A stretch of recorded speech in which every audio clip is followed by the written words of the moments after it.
Jain Ansari reality talks में आप सभी का एक बार फिर से स्वागत है। आज के हमारे गेस्ट है रोहिदास लोखंडे, जो पिछले 12-13 साल से पॉलिटिक्स में जुड़े हुए हैं। आज हम उनसे जानेंगे कि उनका पॉलिटिक्स का सफर कैसा रहा। तो सर, आप पहले हमें ये बताएं कि आपका सफर शुरू कहाँ से होता है पॉलिटिक्स का। ऐसा है कि मैं 1991 से पॉलिटिक्स में हूँ जी। और करीब आज तक देखेंगे तो 34 साल पूरा हुआ है। मैं कुछ साल अलग पार्टी में था, फिर 2012 में मैंने इस पार्टी को रिजाइन दिया। उसके बाद मैं अपक्ष इस भाईखला विधानसभा से कॉरपोरेशन का चुनाव लड़ा।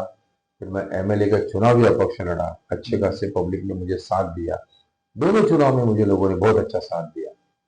और फिर मैं 2015 में भारतीय जनता पार्टी में प्रवेश करके 2017 से अभी तक मैं लोगों की सेवा कर रहा हूँ। 2017 में हमारी वाइफ सुरेखा रोहिदास लोखंडे भाजपा के कमल निशानी के ऊपर चुन के आ गई।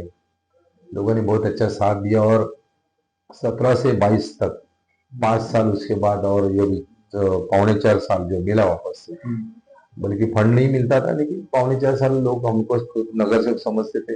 हम भी लोगों की सेवा में जुड़े थे और ये सिलसिला चलते गया और अभी 9 साल तक ये काम लोगों से जुड़ा और लोगों के काम हमारे से होते हैं। मैं अक्सर आपके ऑफिस में देखता हूँ कि बहुत ही ज्यादा, अगर 7 से 9 या 10 के बीच में अगर कोई आता है तो आप अक्सर बिजी रहते हैं। तो आप लोगों के ऐसा क्या काम करते हैं कि आप लोग आपके पास सारी उम्मीदें लेके आते इस विषय को अच्छा अच्छा सवाल है आपका। इस विषय को लेके बहुत सारे भाईखला विधानसभा के लोग भी सोचते हैं कि भाई रोहिदास लोखंडे के पास लोग क्यों जाते हैं। तो इसमें ऐसा है कि हमारा लोगों से बर्ताव जो है, लोगों से जो बातचीत करने का जो तरीका है, वो बहुत अच्छी तरह से रखते हैं।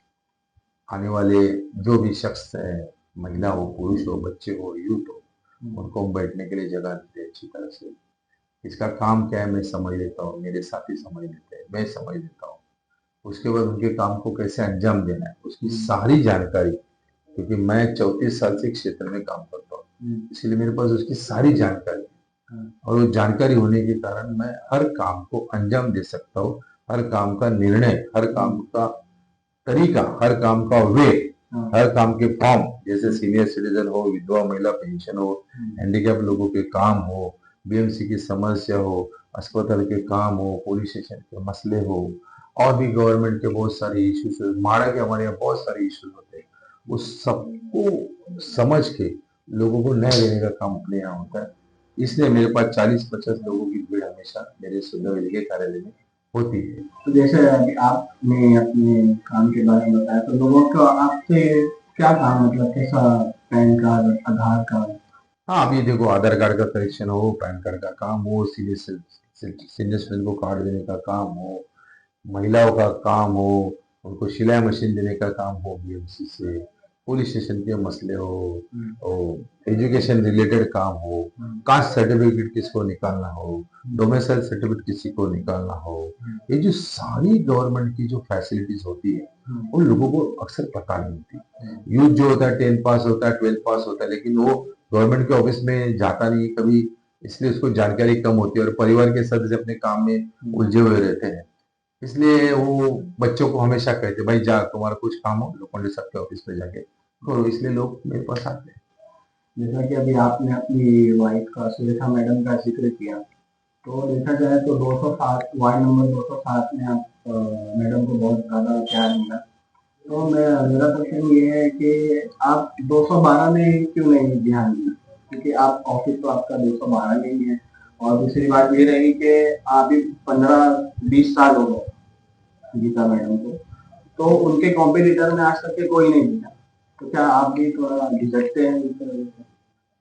ऐसा है कि 207 में मेरा ऑफिस है, तेली गली में मेरा 207 में ऑफिस है, और यहाँ सुंदर गली में मेरा जो ऑफिस है ना, वो मेरा आज से 2006 से है। और उसके पहले सामने जो मेरा ऑफिस था और यहाँ पर ऑफिस है, तो सामने और यहाँ पर, और मेरे 207 वार्ड में एक सामने सरोवर बिल्डिंग भी आती है, तो ये मेरा 207 वार्ड में यहाँ पर और तेली गली में से मेरे 2 ऑफिस है। और रही बात 207 वार्ड से चुनाव लड़ी, तो जो लेडीज वार्ड था उस वक्त, और 212 भी लेडीज था, तो उस वक्त हमने ये सोचा था कि भाई एक ही वार्ड लड़े, तो 207 हमको ठीक लगा। वहाँ की जैसे बकरी अड्डा परिसर हो, सामने धरम लाड़मत परिसर हो, हमारे बीजे रोड का परिसर हो, उसमें परिसर में रहने वाले लोगों से हमारा एक अच्छा रेकॉर्ड था, अच्छा रिलेशन था, और उसमें हमने लोगों के काम किए। इसलिए हमको ऐसा लगे कि 207 से लड़ना उचित है। क्योंकि 212 की बात कहेंगे तो 212 के पब्लिक और वहाँ का जो लोगों का जुड़ना है वो मेरा थोड़ा कम है। मतलब मंडल के लोगों से जुड़ता हूँ, मंडल के हर प्रोग्राम में जाता हूँ, लोग भी वहाँ के कुछ काम करने के लिए आते हैं, लेकिन जितना रेपो, जितना काम मेरा 207 में होता है उतना मेरा 212 में होता नहीं। इसलिए हम जहां तक उस वार्ड में चुनाव इसलिए लड़ते, हम किसी को डरते नहीं, डरने की कोई बात नहीं। इसलिए हम लोग काम करते, हम किसी को डरने की बात नहीं। लेकिन वहाँ देखो कैसे कि तुम्हारे कॉन्टेक्ट कहाँ जा रहा है, तुम्हारा संपर्क किधर जा रहा है, लोग लोग तुमको कितना जानते हैं, वहां की समस्या सुलझाने के लिए तुमने कितना प्रयास किया। तो वहां की लोग चाहते हैं कि भाई ये 207 में लड़े और 207 के प्रतिनिधि करके, लोक प्रतिनिधि करके हमारी सेवा करे। इसलिए हम 207 में चुनाव लड़े।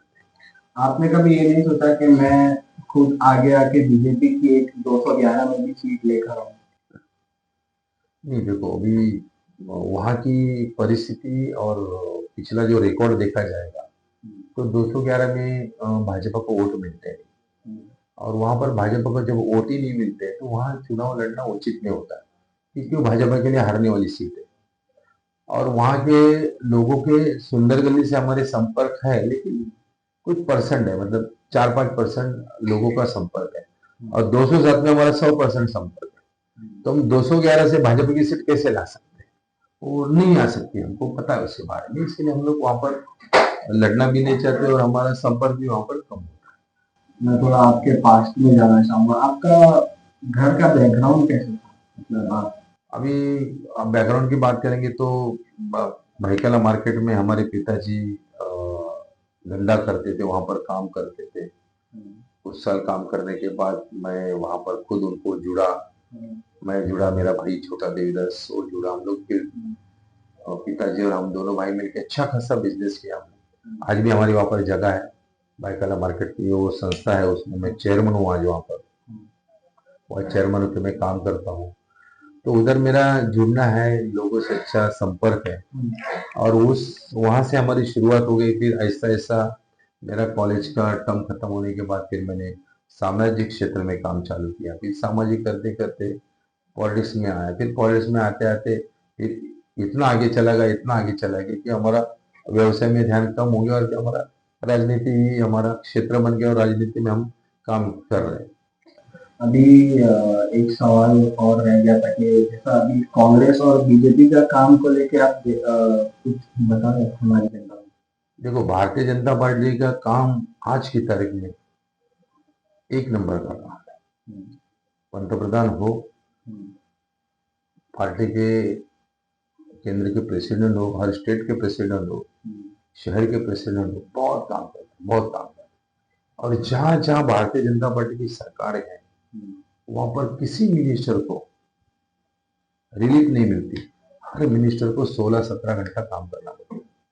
जैसे हमारे एडवोकेट आशीष शेलार जी, हमारे नामदार मंगल प्रभा जी लोढ़ा जी, मंगल प्रभा लोढ़ा जी 9 बजे उनकी शुरुआत होती है, तो 11 बजे तक काम करते हैं। आशीष जी मंत्रालय हो, पूना में जाना हो, अमरावती जाना हो, और कहीं जाना हो, नासिक जाना हो, पूरे दिन में 10 बजे निकलने के बाद घर का टाइम मालूम है।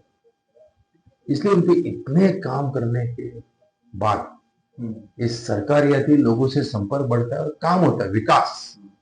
भाजपा माने विकास, भाजपा माने ब्रिज बनाओ, भाजपा माने metro railway, mono railway, road के काम को लेके, लड़की बहन योजनाओं को लेके, कास्ट सर्टिफिकेट से लेके, हर जात के लोगों को न्याय देने का काम हो, एजुकेशन के लिए न्याय देने, हर काम में भाजपा आगे। और कांग्रेस कांग्रेस का कोई प्रोग्राम नहीं, कांग्रेस पूरी तरह थम, कांग्रेस कोई प्रोग्राम नहीं करती। आज हम इतने प्रोग्राम करते कि भारतीय जनता पार्टी के कार्यकर्ता को इतने ऊपर से काम आते हैं, सेंटर से आते, स्टेट से आते, मुंबई से आते, एक दिन भी हमको बैठने को नहीं मिलता। हर काम में भारतीय जनता पार्टी के कार्यकर्ता को जुड़ा रहना पड़ता है। जैसा कि अभी आपने कांग्रेस का बताया, तो मैं आपसे एक आखिरी सवाल ये करना चाहूँगा कि राहुल गांधी जी ने बीजेपी पे एलिगेशन लगाए कि ये वोट चोर है। देखो, इसके वोट बारे में चोरी आप क्या कहते हैं? वोट चोरी कोई मुद्दा नहीं, हम्म, बिल्कुल कोई मुद्दा नहीं। मतलब पूरे देश Gen Z में को जो यूथ को भड़काया जा रहा है या कुछ गलत है, पूरी तरह गलत है।